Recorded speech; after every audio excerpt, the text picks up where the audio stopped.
are we going to name this? If you want to name it, we can name it. If not, No. all good. I'm just gonna say we're zooming with Dave Jones and Mark Brennan a fight on stage.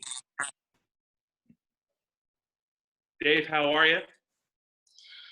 I couldn't be better. I think I need a haircut. What do you think? Huh? Yeah, dude. Join the club. It's starting to look more like a what's your ear hair situation there, Bob? It's bad. I try and manage that. As best. I was worried about nose hair, but if you want to go ear hair, we could do that. Are you going with conditioner on that or what? Yeah, I use a light stop, and I just try and do what I can. Long and luxurious. So we got myself, Bob Flounders, Dave Jones, Greg Pickel, and our special guest, Mark Kaiser. And Kaiser. Dave Jones, one of Dave Jones' prized, I wouldn't call him a possession, prized parts of his family. Yeah, he owns us. Family member. Let's welcome Mark Brennan in. Mark, how are you? How are things in State College? Terrific. I'm a little disappointed we don't have Bob Jones. I mean, the great Bob Jones would be fine, but no, everybody's same thing as where you guys are. Down in Harrisburg in the Philly area, everybody's kind of waiting for things to get back to normal. But the good thing about State College, Dave's always complaining about State College, but when the students aren't here, there are so few people that the stores aren't overrun, and we're kind of lucky, knock on wood. So everybody's in good shape here. I hope everybody's in good shape everywhere else. 2 questions, Mark. Do you have any pets? We have 2 cats, Angel and Zoomin. And we're not going to get a chance to see them? No, they're upstairs, and I don't want to exploit my animals for the sake of a Zoomcast. And I don't want to let too much out of the bag here, but what's your Budweiser can situation up in State College? Do you have enough to tide you over for the next couple of weeks? Yeah, W.R. Hickey is the master distributor of the whole area, so that was an essential need apparently, under Governor Wolf. So I think we're good for the next however long. And Greg Pickel, your thoughts? Not much, guys. Good to be on with you. Obviously, there's a bit of a unique feel to this post-blue-white weekend chat, but it's an interesting time for all of us. I know we have a lot to get to, Bob. Everything's going well here in Middletown. Where do you guys want to start? I would say it's the best blue-white weekend ever, in my opinion.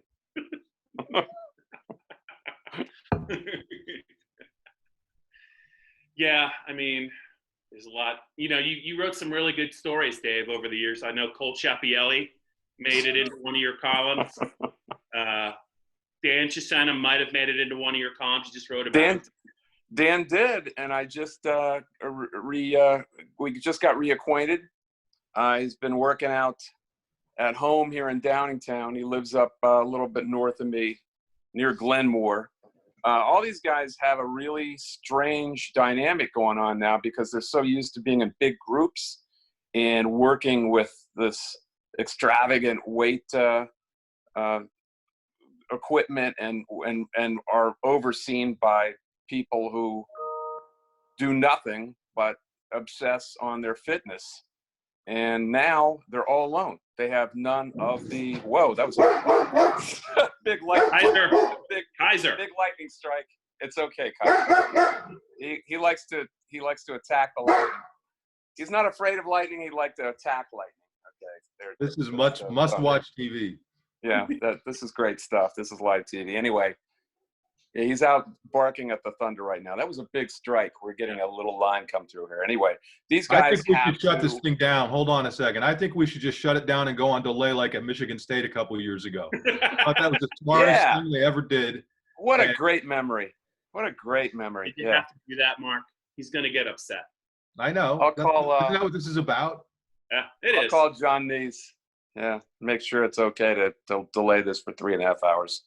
Yeah, but all these guys are having to work out on their own, and it's a strange dynamic for them. They are used to getting prodded and pushed and competing with each other, and now they've got none of that, and it's a little different. Dave, I enjoyed your story on Monday morning where you talked to that guy that said the '95 Nebraska team was by far the greatest college football team of all time. I knew you would enjoy that. I don't think there was a close second. I saw a couple of Penn State teams made it pretty far down the list.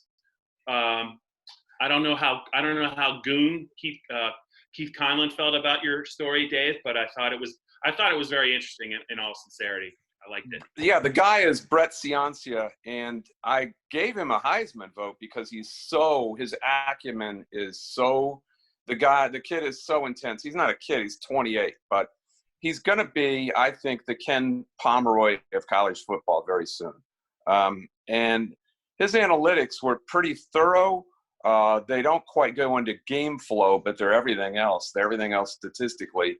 And did you see the margin by which Nebraska, the '95 Nebraska team, was better than everyone? It wasn't even close. Well, it was a great combination of athletes and felons, and that is tough to beat at any level of sports. If you have enough felons to go with elite athletes, you're gonna be a tough out. What was Barry Switzer's line? Remember that Nick always told us? Barry Switzer always said you have to have a 6 to 8% criminal element on your team to have a national champion. And I guess Nebraska proved that. I'll take the over on that. Greg, you've been awfully quiet. Is Lola, your golden retriever, doing all right? And is there anything you want to ask Brennan?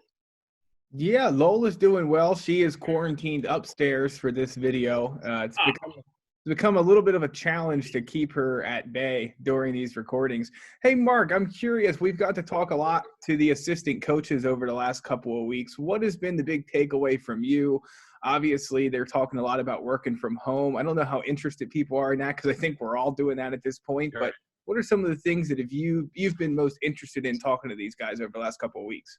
Yeah, well, number one, I hope they just keep this up. I mean, we typically would have phone calls with an assistant coach during the season, and to be able to do it this way, I think is a lot more fun.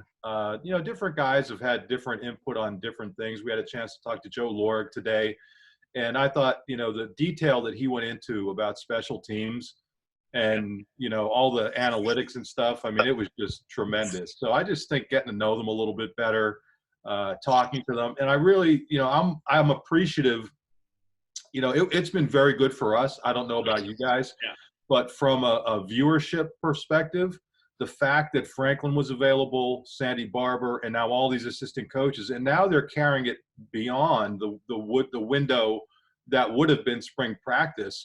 Obviously it's a bonus for them because they're getting publicity out of it.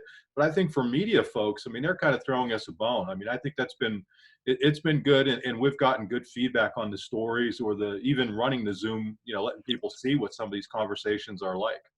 Do you think, Mark, that you've seen a little more of a human angle of all these people?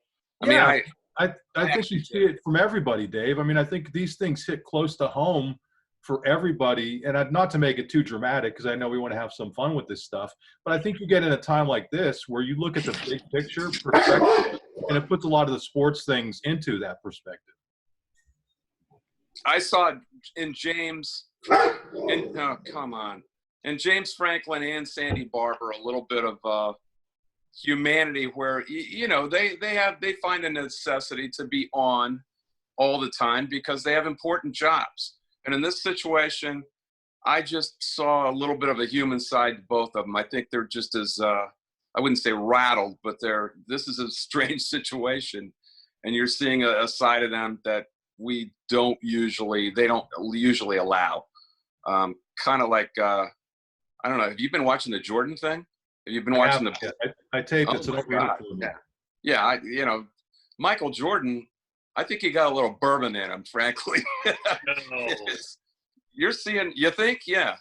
That brown liquid started out kind of full, and then gradually, and then he got a little emotional. I guess he had to get away from the camera for a couple moments. Anyway, not to compare the two, but I just did. He's definitely missing a lot of time on the golf course. I'm sure it's a sticking point with him, as it is with you, Dave, but we're not going to go there. Can we just discuss what would go into maybe I know Dave's written about it a lot without getting too serious about it, just what goes into a restart for football and what we all kind of think might be possible. I know we're a long way out, but just your thoughts on maybe when we'll actually see football again and what it would look like. Well, did you guys catch Franklin on Mike Tirico today? I don't know when this is going to run, but it was on earlier Tuesday. And he actually said that they're looking at a 6-week run-up would be ideal, but he said he thinks they could do it in 4 weeks. Going back to when, before that, college football was year-round, when kids would actually take the summer off and go home and work and then come back in August and they'd be ready to go for the season. So I think the real key is that, everybody's going to be in the same position. So number one, you worry about safety. Number two, you don't want anybody to have an edge on anybody else. So I think for 6 weeks, 4 weeks, 2 weeks, whatever, it won't be 2 weeks, but whatever it is, I think they just have to be, everybody on the same page. I still think it comes down to liability and the fact that these guys have not been agreed upon as employees. And there is an implicit liability concern taken care of with professionals because they have a collective bargaining unit. They approve anything that's put in front of them, or either they agree to it or they send it back to management, the owners. There's none of that going on with college football. I think it's a much, much more complicated scenario to get this moving. And there's a lot of moving parts. The testing by itself, to test all these college athletes, you're not just talking about football players, you're talking about all the college athletes. We don't have testing ramped up at all still. I don't see how they can get this going in the fall. I mean, from everybody I've talked to, lawyers and epidemiology people, one of my best friend in Downingtown here where I live is a guy who knows a lot about this. There's a lot to do and a lot of hoops to jump through in a limited amount of time. And I think, as crazy as it sounds, winter might be the time they get it done, if then. When you say winter, Dave, do you mean you could still see it? The February start, the February-March beginning. Right. Yeah. Well, let me just toss this out to Greg and Brennan, of course. If they would have to start football in February, like Dave says, haven't we probably seen the last of Micah Parsons and Pat Freiermuth at Penn State? Yeah. Mark? Yeah, that would seem to make sense. I don't know why either one of those guys would want to come back, especially – well, no, both of them. And I was a little bit surprised Freiermuth came back. I think he could have been a relatively high draft pick this year. But, he said he wanted to do it because he wasn't quite ready to go yet. But I think by next year he will be ready. Yeah, both players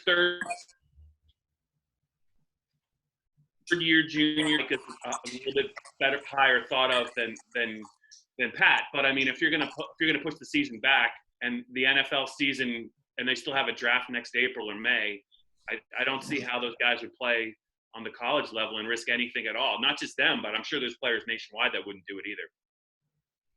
Yeah, I think in any late season. Well, go ahead, Greg.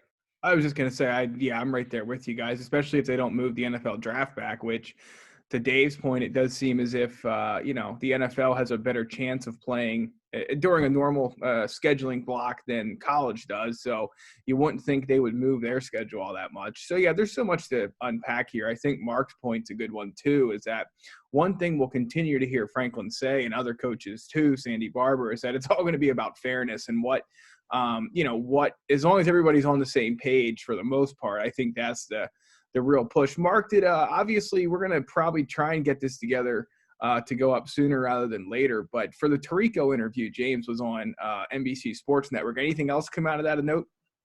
No, I mean, I missed the part where he talked about KJ Hamler, unfortunately, and nobody on the conference call today asked Joe Lorg about KJ Hamler as a return man in the NFL. We did get some really good impact on the XFL and fly fishing, which is terrific. Sorry about that, people who asked about the XFL and fly fishing.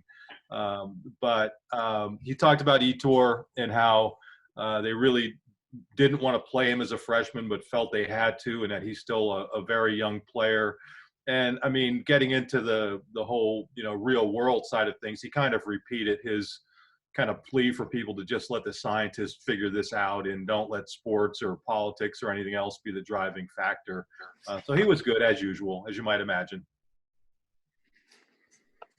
Hey guys, before we wrap this up, James Franklin said a couple of weeks ago that he said his Fumi's list of Netflix shows, Mindhunter, and he said he claims to have watched Ozark. I don't believe him. Is there anything you guys have really enjoyed to kill time? Kind of while you guys are at home, whether it's watching TV, going for walks. Brennan, if you just want to double up on your Bud Light, something like that. Is there something you're doing that's kind of keeping you from going crazy?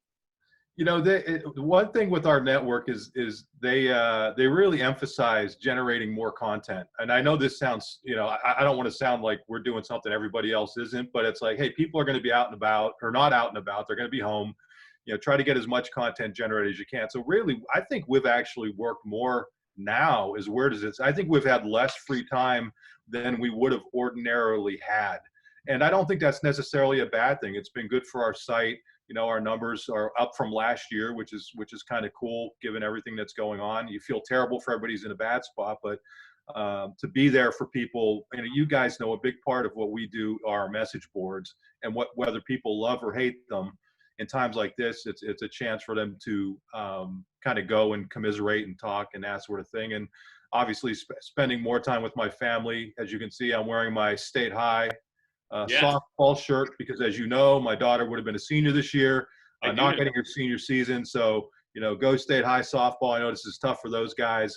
Talking to her about that stuff, helping get everybody through it. So, but Ozark, I just actually finished watching Ozark, and I'm a person who hates spoilers, so I'm not going to ruin it for everybody. Don't do it. I'm not going to. I'm just saying it's a really good show. Anybody that watch Ozark, you got to watch it. Jason Bateman's terrific. It's riveting. It is. He directs a lot of those episodes too. I would never be able to tell. Yeah. All right, Pickel, what have you been doing?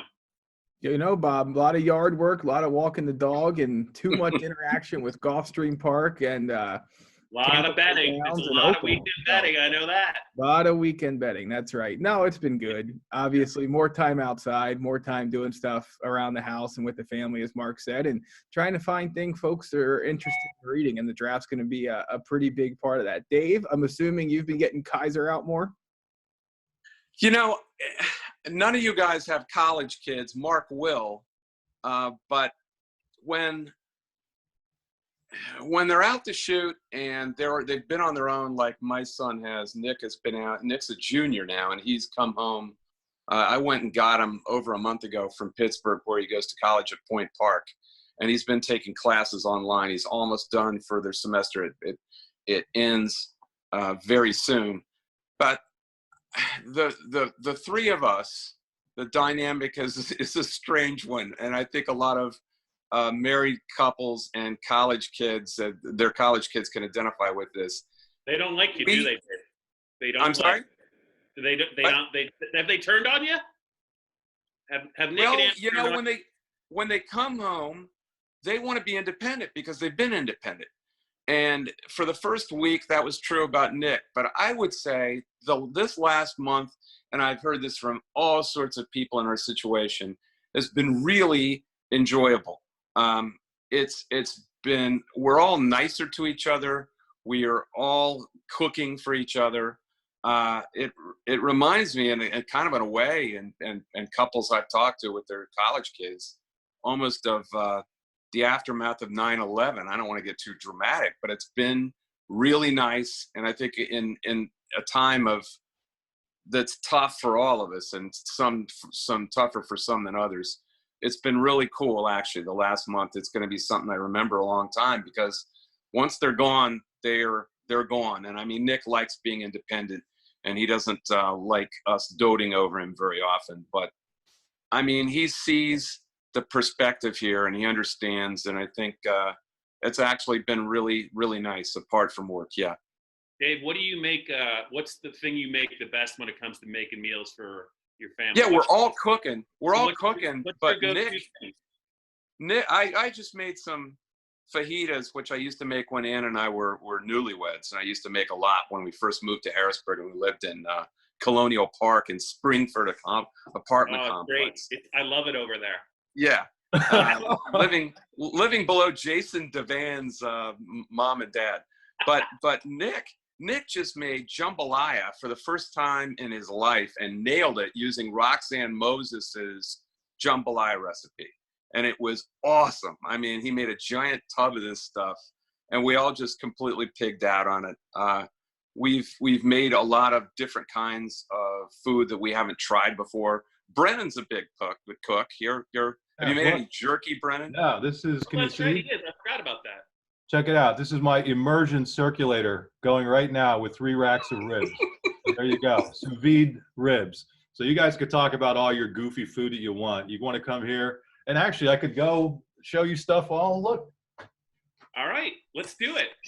We got a cooking class breaking out. Where is he? Is he in the basement? Pulled pork frozen up. I did 2 whole pork butts.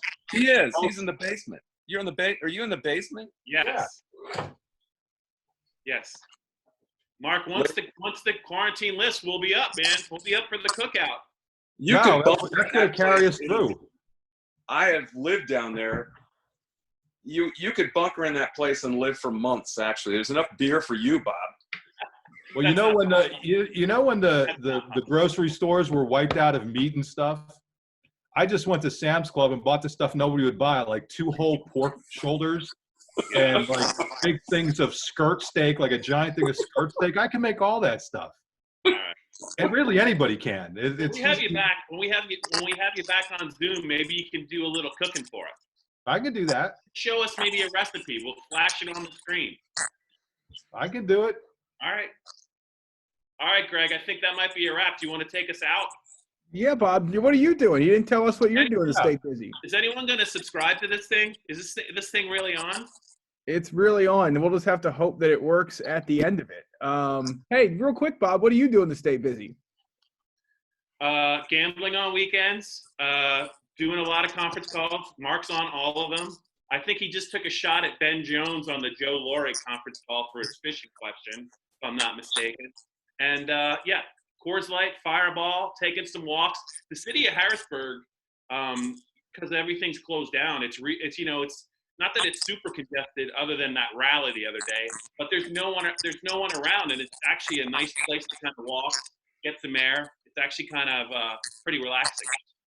All right. Well, that's Mark Brennan, Lions 247 Fight on State. You can find all of our stuff at PennLive.com/penn-state-football. He's at Lions247.com.